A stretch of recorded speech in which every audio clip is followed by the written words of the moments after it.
Hey, it's Matt, your average gamer, and for this we're going to be going over an in-depth guide on how to make your build really powerful. This is going to basically give you the ability to turn whatever build you're currently using into an overpowered build. A lot of people were asking me for this one, so I'm going to try to be as thorough as possible and make this very educational in the sense that it should be able to help you at the end of the day make your build more powerful. I even came up with slides and everything to explain each thing. And first things first, we're going to go over weapon skills. Now, weapon skills can be incredibly powerful, and they're extremely powerful when you do add buffs and certain talismans to them.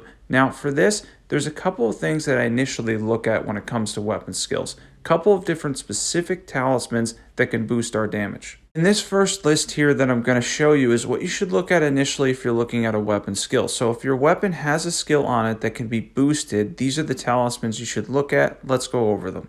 The first one is universally the best talisman in the game, and that's the Shard of Alexander. The Shard of Alexander is the best talisman in the game because it boosts all skills by 15%. It's incredibly powerful and should be the first talisman you look at when it comes to weapon skills. Then the next one you need to look at is if you're not trading very often, if you're not trading often in the sense that you're probably going to stay at full HP, you're going to look at the Ritual Swords Talisman. The Ritual Swords Talisman will generically boost anything as long as you're at full HP. It's a fantastic talisman and really should be a staple for a lot of builds. And then we have the Red Feathered Branch Sword, which is the equivalent at lower HP, more damage, and very specific to glass cannon builds. Whether you're going for full HP or low HP, you need to look at one of those two talismans as your secondary to see if you can get additional damage on that weapon art by using the Ritual Sword or Red Feather Branch Sword. Next up we're going to go over is fast weapons. You're going to see a lot of the same talismans when you see build videos for Elden Ring with really quick weapons, and the reason is because there's a limited number of them, and because if you have fast weapons, you can easily make them overpowered with the right talisman setup. And when you're using fast weapons and you're able to build up all those successive hits, basically the AR, the damage on your weapon is continually stacking. So you're just building up consistent damage. And if you're using anything quick, there's a very specific set of talismans that you should be looking at before you do anything else. This is mainly, for fast weapons. So if you're using something like the Scavenger Curve Swords or you're using something like daggers, you're going to look at these first. Millicent's Prosthesis, which is 4%, 6%, 11%. Rotten Wing Sword Insignia, which is 6%, 8%, 13%. They do stack, by the way, and only if your weapon hits 4 or 6 times. If it's something that hits a lot on jump attacks, you're going to want to add the Claw Talisman as well for 15% more damage. Next up, after looking at quick stuff, after looking at weapon skills to see what we have so far, the next thing that I want to look at here, especially if it's a quick weapon, is does it do bleed? If it does bleed, there's a couple things we could do to boost the damage. Because once we build up those successive hits, and by the way, all those talismans are generic damage too, so you can actually use those, and it gets a little complicated. I'm going to try to keep things simple for this video, but you can use those to stack generic damage as well. We're going to talk about generic damage as we continue because it's very important in Elden Ring to understand the difference between stuff that's specific and stuff that's generic as far as damage goes, because those two are going to help you decide what you need for each individual build. And for bleed, what we're going to look at here is Lord of Blood's Exaltation, which is 20% more damage when bleed procs, and the White Mask, which is 10%. And the only one that we showed so far that's not generic damage is the Shard, which is specific to weapon arts. Now, again, this is only giving you damage if you proc bleed, but you can also use Lord of Bloods to get high damage on other weapon skills simply by activating it with something like Seppuku and then using any other skill because it's generic damage and it will boost that by 20% for 20 seconds. Next up here is the same type of thing, but we're going to talk about now for poison buffs. Now, poison isn't a very popular build because it's still a little bit lacking in Elden Ring. However, much like Lord of Bloods, you can use it as generic damage, poison yourself, and get massive damage with specific and powerful weapon arts that are really going to take advantage of it. And again, it will boost anything, but there's certain weapon arts like Marius Executioner here where you can absolutely destroy bosses by going the extra mile and buffing it even further. For this, we have Kindred of Rot's Exaltation, which is 20% more damage when you're poisoned or the enemy's poisoned, either one. Much like Seppuku, you can proc it yourself with Fetid Pots, and then we have Mushroom Crown, which is 10%, same deal, and you can add on damage that way too. And much like Lord of Bloods and White Mask, it works in the same manner, and it is generic damage, so you can stack all that stuff together if you're quick enough and turn it into a really powerful weapon art or build. And next up is strength builds, and there's specific talismans you should look at for strength builds. After, of course, you look at the Shard of Alexander to see if there's a cool weapon art you want to boost, and then the Ritual Swords talismans, as I'll mention here, is always a great talisman to use for almost all builds, giving you 10% generic damage at full HP. By the way, if you're not subbed and you found this helpful so far, definitely hit that subscribe button. This has been an awesome growing community. There's a Discord in the link below too that is very, very popular now. It's been kind of blowing up, so be sure to join that too. Specific stuff you should be looking at if you're a strength build, and one of the things that you should look at, we'll mention tiers as we go, but tiers generally should match your build and setup. If it's fast, use the thorny tier. If it's charged, use the charged tier. But for this, we're going to be looking at the axe talisman, specifically if we're using the charged attack on whatever weapon you're using, because it's something that you want to boost, because if you have a heavy weapon, you might as well boost that charged attack to give you even more damage. And what we're going to look at here is the axe talisman for those charged hits as we talked about, and then if you're hitting those jumping R2s, you're going to want that claw talisman for that boost as well. These are two staples for a lot of strength builds. So if you have a weapon that's heavy hitting or really hard hitting, these are two of the talismans you should always look at. And next up is checking and seeing if your weapon art, your spell, or your incantation is chargeable. Because if it's chargeable, we're going to look at the Godfrey icon because it's an awesome talisman to boost your damage by 15%. This is a really great option, and generally charging is easy to understand because simply as you're holding the button, it charges. Generally speaking, most of the time, it's going to be boosted by the Godfrey icon, which gives you another 15% damage. So you should always be checking to see if your weapon's chargeable, because again, if it is chargeable, you might as well take advantage of that additional damage. And again, that applies to spells and incantations too. The Godfrey icon is an awesome option for additional damage. Next up is the Roar Medallion, anything that has a roar. Now, if there's a roar in general or you think it might be a roar, and again, you can always check sources. Fextra Life is a really good source in general. I'm going to link them below, by the way, for the talisman's values, even though I think at this point I have them all memorized. They are very, very useful for that, and they have an awesome interactive map as well.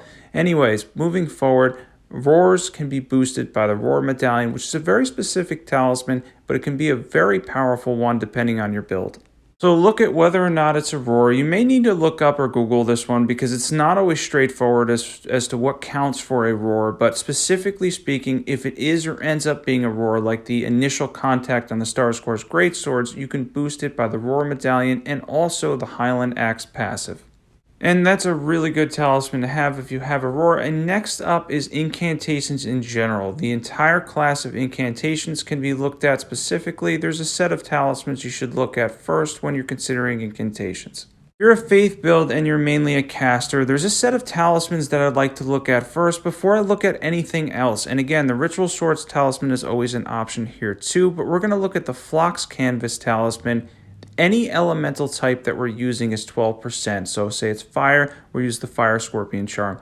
Godfrey icon if it's chargeable, and then as I mentioned, the Ritual Swords talisman. So if you're doing faith and you're a pure caster, these are the ones you should look at first. These are the ones I always look at first to see how powerful I can make the build. And next up we have magic. Now once again, before you look at any generic damage, much like incantations, you're going to look at a specific set of talismans for magic as well. There is a set of talismans, a couple different talismans that you should look at before you consider anything else. We all know magic could be incredibly powerful. By the way, buffs aren't working for spells and incantations right now as they should work, so that is something I expect to be patched, and I'm moving forward with this video as if it will be patched because I expect it to be. The first one we're going to look at is the Graven Mask Talisman, which is 8% for all sorceries, Graven Skull Talisman, which is 4% for all sorceries, and then since you're going to be a caster and you're hanging back, you might be staying at full HP, the Ritual Swords Talisman is a fantastic option as well. By the way, that refers to buffs, not talismans. Talismans are working, but buffs, I do expect that to be patched. Next up is, does your build involve critical hits? Because if it does, there's a very good talisman for that too. If you're building around posture damage, then you're going to want to make the most you possibly can out of getting the critical damage when you do get that opportunity. And the Dagger Talisman is an excellent talisman to increase the damage on your critical hit. So you might as well take advantage of the fact that you're getting critical hits. And if you're using something like the Ash of War that has the glint blades, which is basically the Flame of the Red Mains of now, you're going to be getting posture breaks often, and you're going to want to take advantage of that with as much damage as you can on critical hits. And for example, here, if you're watching this and you're thinking, well, what else would you use for a setup like this one? Well, we do have an Ash of War that's boostable, so the Shard of Alexander is something we would want to consider as well. And those are 2 talisman slots right there to give us a lot more damage. If you were to throw in the Ritual Swords Talisman and you did your critical hit while you were at full HP, you'd get an even more increase in attack. Now, the Dagger Talisman increases critical hits, and then we're going to talk about the Spear Talisman while we're here too. I threw in the Spear Talisman here because these are both very specific, but if your build centers around counterattacks, you have to ask yourself, is it something that centers around counterattacks like a spear or a thrusting weapon? Then the Spear Talisman would probably be the right talisman for you.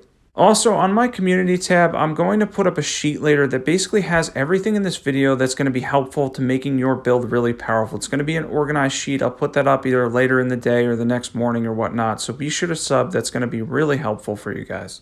If you're wondering, Matt, why are you talking so slow? I had a root canal retreat yesterday. My tooth is still killing me, but I wanted to get this out there because a lot of people have been asking me for my thought process and how I come up with builds and how I decide on talismans and all that. So I was hoping this video is helpful for you guys. Hopefully it is. I don't know if you took notes or not, but it's something that definitely helps me as far as making builds. Now let's get into buffs because they're really important as well.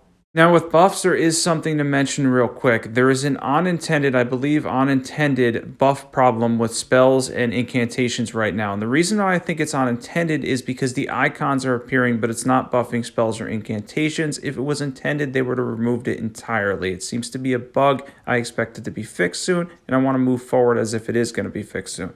And let's go over the buffs. Now, Hellish Shabriri is 25% generic damage for 40 seconds. The reason you see me use a lot of the same buffs is because they're the really powerful buffs. Flame Grant Me Strength is 20% fire and physical damage for 30 seconds, and Golden Vow is 15% more damage and defense. But Golden Vow is an aura buff, and Flame Grant Me Strength and Hellish Shabriri are body buffs. Body buffs do not stack together. You can only have one of each type, so you choose either Howl or Flame Grant Me Strength depending on your build, and then you can use something like Golden Vow. There's also Commander Standard, which doesn't stack with Golden Vow because it's an aura buff. I don't like it because it's a little bit shorter. It's only 5% more damage, and then you have the weight or swapping it out. It's a little bit difficult, but you can use Commander Standard in place of Golden Vow as well. That's also another option for you, but again, I prefer Golden Vow.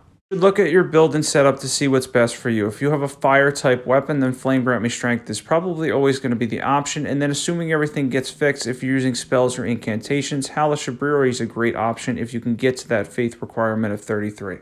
And when you combine it all together, you can do some pretty amazing things in Elden Ring. And again, assuming the buffs eventually get fixed, there's so much that you can do. There's so much build versatility. And this is kind of my thought process as far as most builds go. These are the things I look at, and how I broke it down is essentially how I look at each individual weapon, spell, or incantation. And again, you can do some incredible things when you put everything together, and I hope that broke it down for you guys fairly easily. I tried to explain everything in the simplest way possible as far as my thought process and how to put together overpowered builds in Elden Ring. So you can take whatever weapon you have, figure out what type it is, whether it's a strength weapon, whether it's a fast weapon, whether it does bleed, whether you can boost it with generic buffs, and then put it all together to come up with something fantastic. There's really only a limited number of incredibly powerful talismans and buffs in the game, so of course you're going to see those a lot, because guess what? They work quite well. I hope this video was helpful. I hope it helped you a lot. If you're not on the Discord, be sure to join the Discord. I still think there's going to be a hot fix as far as the buffs go, so don't worry too much about that. I don't think it was intended. If you're not sub and you love overpowered PvE builds, be sure to check out all the awesome builds that are on my channel. Thanks for watching, and as always, I will catch you guys there.